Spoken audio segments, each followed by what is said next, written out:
The Railway Series from the Thomas the Tank Engine Book Club. Henry the Green Engine by the Reverend W. Awdry. Illustrated by Clarence Reginald Dalby. Story 1. The Flying Kipper. Lots of ships use the harbour at the big station, by the sea. The passenger ships have spotless paint and shining brass.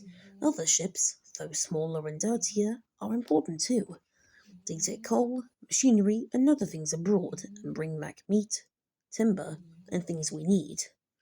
Fishing boats also come there. They unload their fish into the quay. Some of it is sent to shops in the town, and some go in a special train to other places far away. The railwaymen call this train the Flying Kipper. One winter evening, Henry's driver said, "We'll be out early tomorrow. We've got to take the Flying Kipper." "Don't tell Gordon," he whispered, "but I think if you pull the Kipper nicely, the Fat Controller will let us pull the Express." "Hurrah!" cried Henry, excited. "That will be lovely." He was ready at 5 o'clock. There was snow and frost. Men hustled and shouted, loading the vans with crates of fish. The last door banged, the guard showed his green lamp, and they were off. "Come on, come on. Don't be silly, don't be silly, don't be silly, don't be silly, don't be silly," puffed Henry to the vans as his wheels slipped on the icy rails. The vans shuddered and groaned. "Truck, trick, all right," they answered grudgingly. That's better," puffed Henry more happily as the train began to gather speed. Thick clouds of smoke and steam poured from his funnel into the cold air. And when his fireman put on more coal, the fire's light shone brightly on the snow around. Hurry, panted Henry. They whooshed down the bridges and clattered through stations, green signal lights showing them as they passed. They were going well. The light grew better, and the yellow signal appeared ahead. Distant. Signal up, thought Henry. Caution. His driver, shutting off steam, prepared to stop, but the home signal was down. "All clear, Henry. Away we go." They couldn't have known that the points from the main line to a siding were frozen, and that signal had been set at danger. A fall of snow had forced it down. A goods train waited in the siding to let the Flying Kipper pass. The driver and fireman were drinking cocoa in the brake van. The guard pulled out his watch. "The Kippers do," he said. "Who cares?" said the fireman. "This is good, cool." The driver got up. "Come on, fireman, back to our engine." "Hey," the fireman grumbled, "I haven't finished my cool yet." A sudden crash! The brake van broke. The three men shot in the air like jacks in a box and landed in the snow outside. Henry's driver and fireman jumped clear before the crash. The fireman fell head first into a heap of snow. He kicked so hard that the driver couldn't pull him up. Henry sprawled onto his side. He looked surprised. The goods train's fireman waved his empty mug. "You clumsy great engine! The best cup of cocoa I ever had, and you bump into me and spill it all." "Never mind your cocoa, fireman," laughed his driver. "Run and telephone the breakdown gang." The gang soon cleared the line, but they had hard work lifting Henry onto the rails. The Fat Controller came to see him. "The signal was down, sir," said Henry nervously.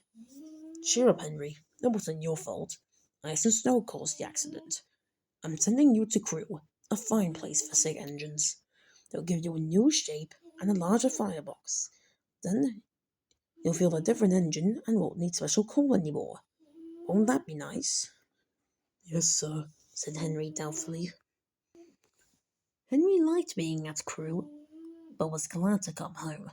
A crowd of people waited to see him arrive in his new shape. He looked so splendid and strong that they gave him 3 cheers. "Peep, peep, peep, peep, peep, peep. Thank you very much, he whistled happily. I am sorry to say that a lot of little boys are often late to school, 'cause they wait to see Henry go by. They often see him pulling the express, and he does it so well that Gordon is jealous. But that is another story. Story 2. Henry's Sneeze. One lovely Saturday morning, Henry was puffing along. The sun shone, the fields were green, the birds sang. Henry had plenty of steam in his boiler, and he was feeling happy. I feel so well, he sang. Trickety truck, hummed his coaches. Henry saw some boys on a bridge. Beep, beep, hello, he whistled cheerfully. Beep, beep, beep, he called the next moment. Oh! For the boys didn't wave and take his number. They dropped stones on him instead. They were silly, stupid boys who thought it would be fun to drop stones down his funnel. Some of the stones hit Henry's boiler and spoiled his paint. One hit the fireman on the head as he was shoveling coal, and others broke the carriage windows. It's a shame, hissed Henry. They've broken our glass, sobbed the coaches. The driver opened his first aid box, bandaged the fireman's head, and planned what he was going to do. They stopped the train and the guard asked if any passengers were hurt. No one was hurt, but everyone was cross. They saw the fireman's bumped head and told him what to do for it, and he looked at Henry's paint. Call the police, they shouted angrily. No, said the driver. Leave it to Henry and me.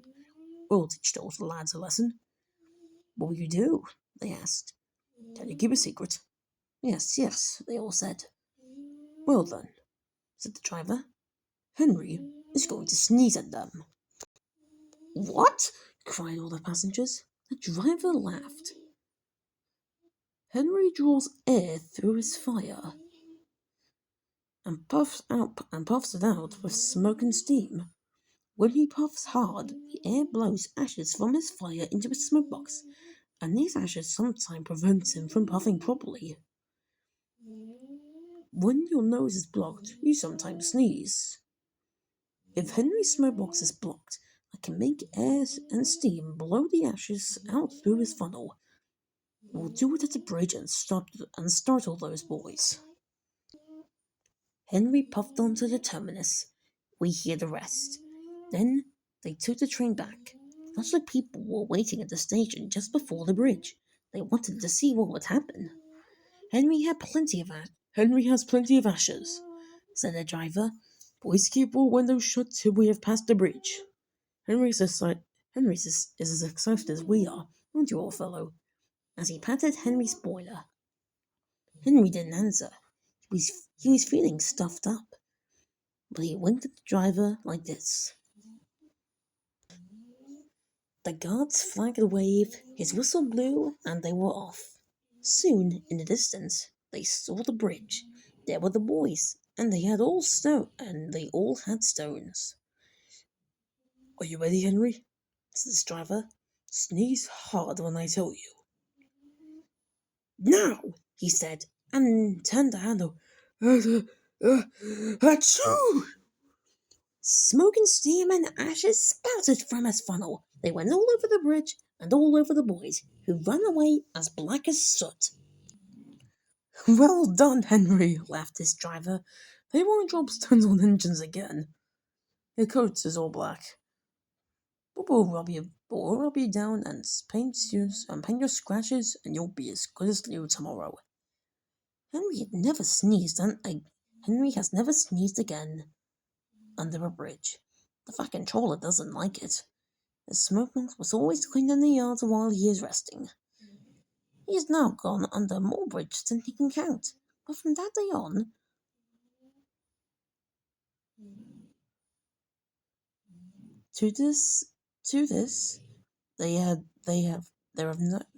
there have been no more boys with stones. The end.